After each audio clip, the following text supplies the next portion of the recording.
For him, it was time for the racially oppressed black majority to rise up and rid themselves of white oppression and take control of this country. According to Bedward, the white people are the oppressors. This is a black man's country, and the black man must rule it. Every plant which my heavenly Father hath not planted shall be rooted up. Yes, they are not planted. Yes, the whites are not planted, they shall be rooted up. They shall be cleared away. And I tell you, the time is coming when they shall be cleared away. You do not know how the black people are treated in this country. They place heavy burdens on black people. But I tell you, he that is greatest among you shall be your servant.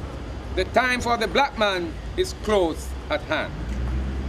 Bedward's legacy must be seen in the development of racial awareness, racial consciousness, and political mobilization in the Jamaican society. He introduced new levels of organization and new symbols of unity and power among the black lower classes in Jamaica. As an indigenous response to the colonial situation, he represented a real force of change.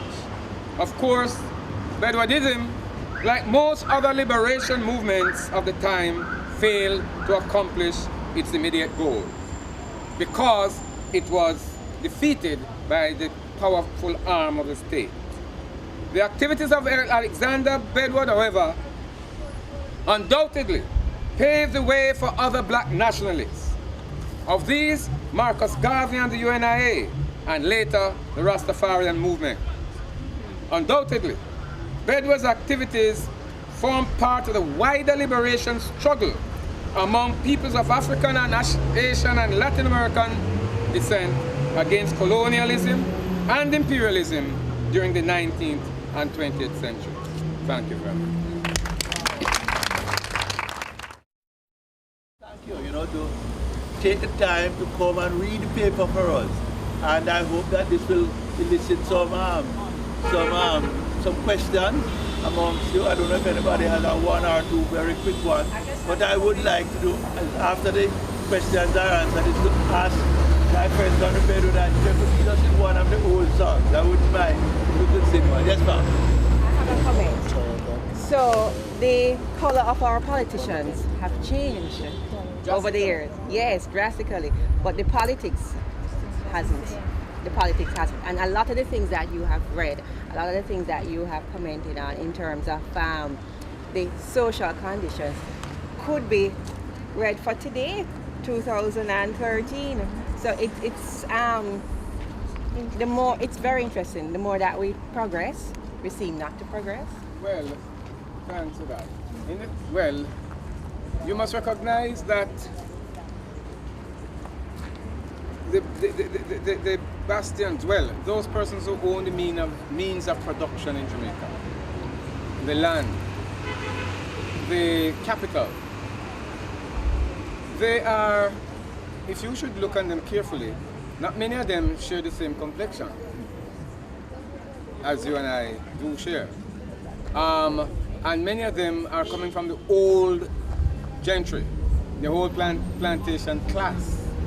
Of course, others have come in, and through marriage and other affiliations, you find that the same group, that same small enclave, that small group still continue to control. And whether we like it or not, whether we want to believe it or not, they still tend to, because they hold the purse strings, and they see themselves as the movers and shakers of whatever should happen in Jamaica, they must have their sway. And any time any government attempts, at any time at all, to move away from that position, then that government can be crippled. And we have experienced that in this country some years ago. But is it also true, though, that the consciousness about our situation, we accept things, that this is as good as it has to be, and it don't matter who is in charge, we actually believe that this is the best we can do. And I think that that is what has to change. If this little one man could have answered up for 33,000, I can't get 100 people. And look at all the options that are, and I think that that's a real marvel. How do we raise the consciousness? But we also need to recognize that within our society, we have left too many things to the politicians or to the leaders of this country. We do not, we as Jamaicans do not take responsibility for this country. And that is what is really crippling us today, that we do not really take responsibility for our own country. However, we go abroad and we, by virtue of how we operate there, it's as if we take control of that country. Not in the negative sense, but in a positive. We work hard. We go to work in hailing snow and storm and rain and sleet and whatever.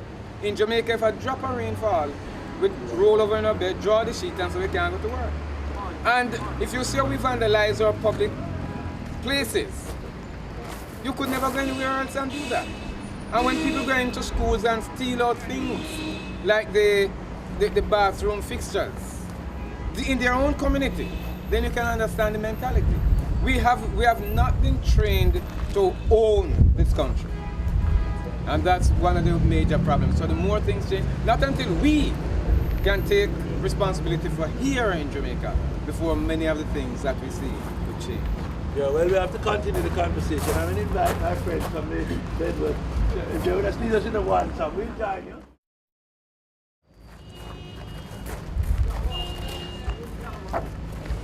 Dip them, Bedward, dip them in the healing stream. Dip them, Bedward, dip them in the healing stream. Dip them, Bedward, dip them in the healing stream. Dip them, Bedward, dip them in the healing stream. I'm sure we have learned quite a bit this morning. This is an understatement. We learned quite a lot, and I'm sure it has been food and fodder to further research on this particular great man, Alexander Bedward, a man of our own soil, a pioneer in his generation, and still being able to lead generations later. We want to thank Mr. Sanchel and the other gentleman, Mr. Campbell, and the other supporters from the Bedward movement, the Bedward community, for coming out this morning, and you yourselves. Thank you so very much for coming out this morning, and the Lord bless you.